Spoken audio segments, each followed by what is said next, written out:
You having problems wiring your chopper? Stick around and I'll talk you through it.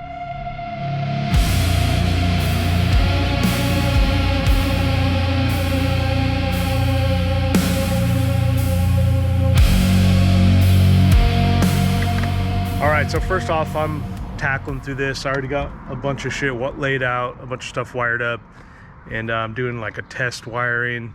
And I figured, well, I'll turn the camera on, talk while I'm doing it, give you some pointers, talk about what I do and what I don't do, what I should do, all that stuff. Wiring, first off, is pretty easy. I don't want to hate on other companies, but the ones that do the wiring kits for like your Sportster, you don't need them. By the time you figure out where all those wires go, you could have just rewired your whole bike. That leads me into my next point. If you're doing a chopper, just wire the whole thing from scratch. You'll learn 100% more of wiring stuff than you did before. Wiring is pretty easy. Once you get the basics down, what you need, what you don't need, it's really simple. It's kind of therapeutic. You put some tunes on, you start plugging things in, you start jamming. You're gonna have problems, you figure them out.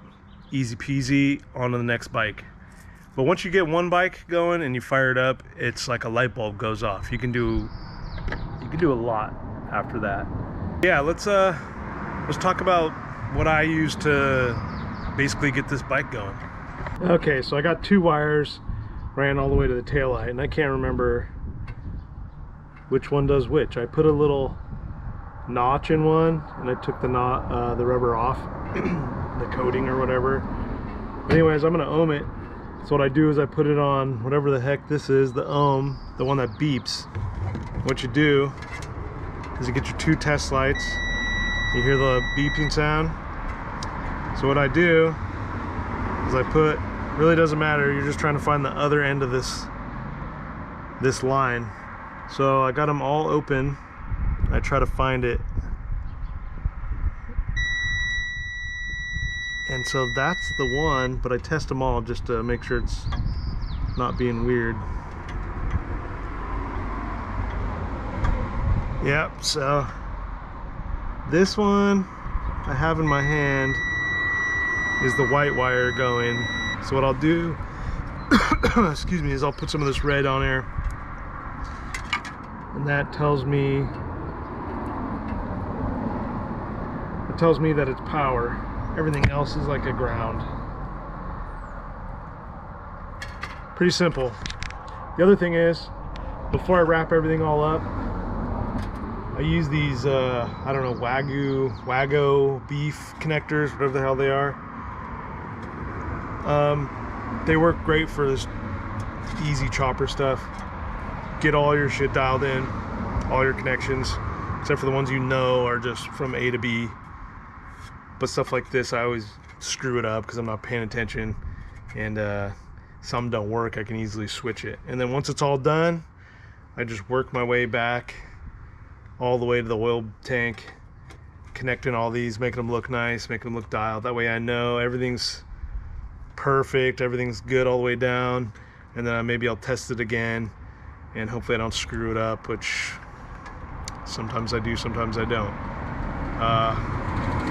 Yeah, it's a hot tip. Just use the Wago connectors, get it all dialed in, put the battery in, test everything, put the lights on, turn the lights on, switches on and off, see if power's going everywhere. But we'll get to that. I'm gonna keep plugging away at this. Might be a couple day endeavor. I gotta go to bed soon.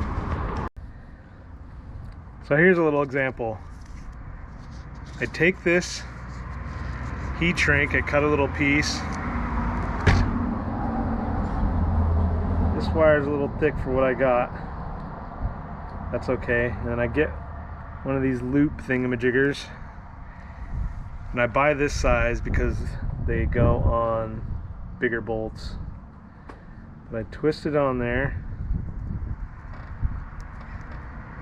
I make sure it's nice, and I make sure it's got a little tail coming out. And before you do that, put this on there. Don't be a dummy. Put the heat shrink on first. I always try to screw that up. Put that on there. Get your little crimper thing, whatever you're using.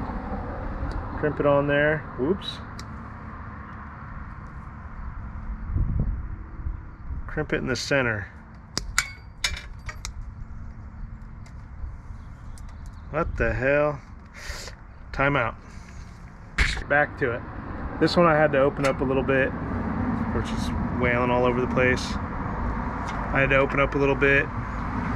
Excuse the camera angles and things. So no big deal. Probably better without that little blue thing on it.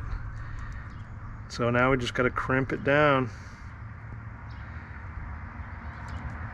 Okay, probably better than it should be. You see that? Crimp down. Now we can put this sheet and put this over it. Get the heat gun.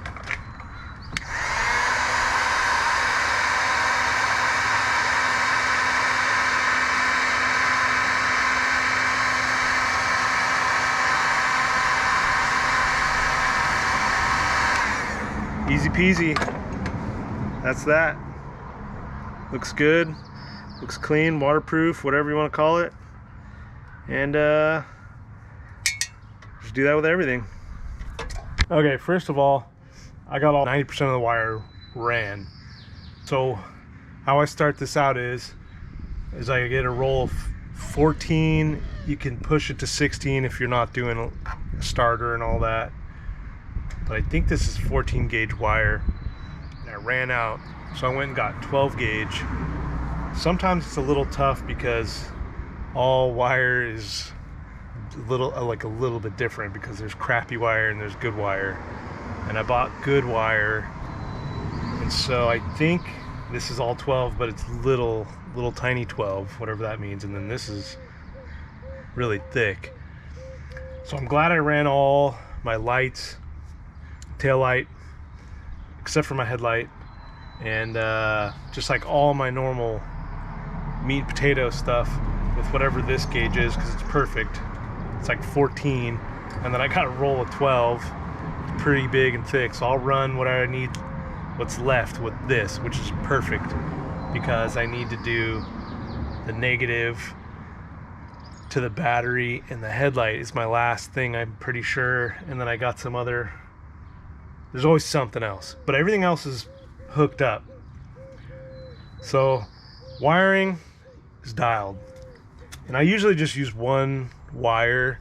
If you're wiring a bunch of stuff on your bike, if you're using like a 5-pin switch on the dash, I tend to get 2 colors, and you can choose whatever. I think last time I used yellow and black, but that's up to you. That differentiates like power, like how your bike runs on power, and then accessories, so lights, yeah, basically just light. That's how I do everything. It's just lights on one, power on the other. So that's helpful.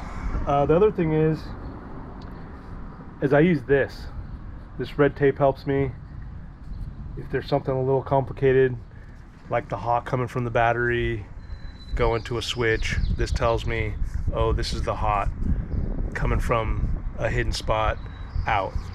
I had 4 wires coming in underneath the oil tank coming out.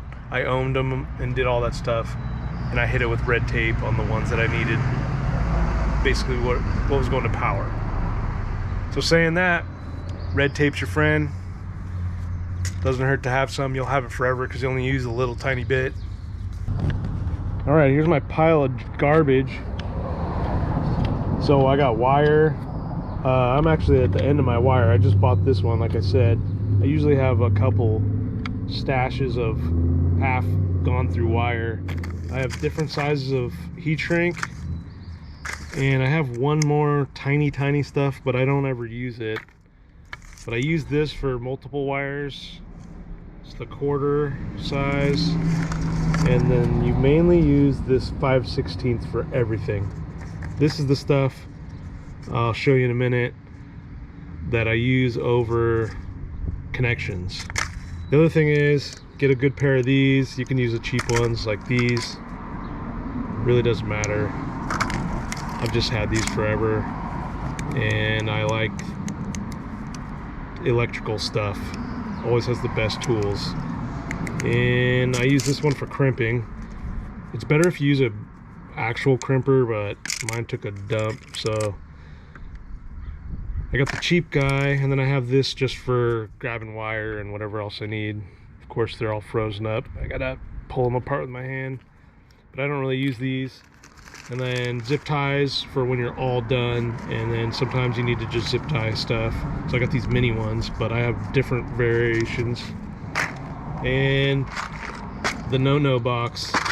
This is what all people use, the connectors and all kinds of stuff. This one doesn't have any butt connectors. Butt connectors are a no-no. I'll show you what I usually do. And then I've been trying these out, but I don't like them. I already burned through 2 of them. They have a solder in the center, and so I was trying that, and I don't know if I'm on the fence about it. But what I normally do is, like here, as I solder it together, put a heat shrink over it, call it a day. This is going to the battery. I need a good solid connection. But this time, I tried one of these, so I'll probably hate myself later. And then I usually keep stuff like this too. This is the oil light switch wire that came off a stock bike. It's a nice big heavy duty 80s wire. Always keep the old shit. It's always good. Look at that, bright and shiny. And I use this for like power. If you don't have a starter and you just need like a heavy gauge wire for your start or your power in and your negatives, always keep the good thick stuff. That's pretty much it. That's all you really need. Oh, you can use a lighter, but heat gun's cheap. Get one, it's a good investment. You can use it for a lot of stuff. Heat gun is awesome. All right, I'm trying these heat shrink things. I got them from Harbor Freight. They're pretty crappy. I did a lot of spinning. The shrinks way faster and burns up, so you got to be very careful. And then that solder takes a lot of heat to solder, so you got to be very gentle. I don't really trust it too much, but I'm gonna run it, and I'm gonna put this extra heat shrink over it, and that should be good for my fuse block. Yo, little announcement. Head over to my web store, support the channel if you like what you see. Sticker packs, I got t-shirts on there, beanies, hats, etc. Go check it out. Thank you. All right, let's start with the battery here. I got a battery box cap I'm working on. So this is a prototype, and it's holding this Kill Bill switch. I found this in my stash of stuff, so I might as well use it, but it kills the battery from the frame. It's kind of weird. Somebody gave it to me, now that I'm remembering. So nice little hidden key switch, but this cover holds all the fuses and stuff in there, so you can't see it, so it looks nice and dialed. These two, the power and the ground, can't really see what they're doing. This is the headlight.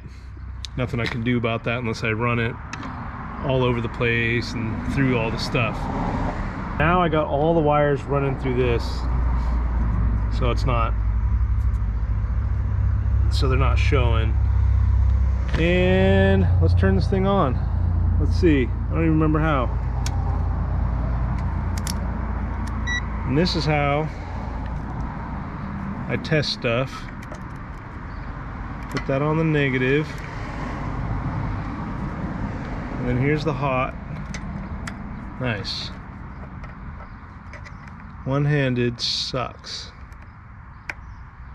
There we go. And then you put that on there. See that?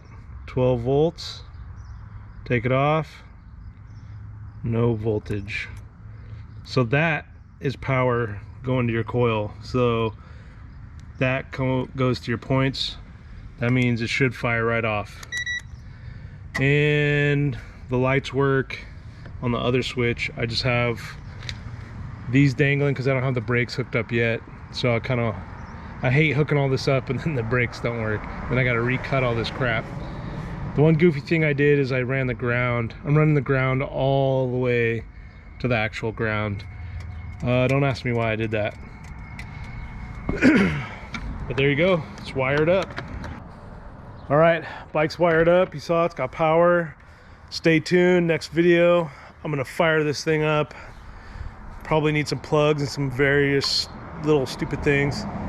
Probably won't go down the street, but I'm gonna fire it up. I might even do it right now, so stay tuned. Thanks for watching. Like, subscribe, tell everybody, tell your mom, tell the grocery store manager you see every day, and go to my web store, buy stuff. And while you wait, check the playlist for this bike.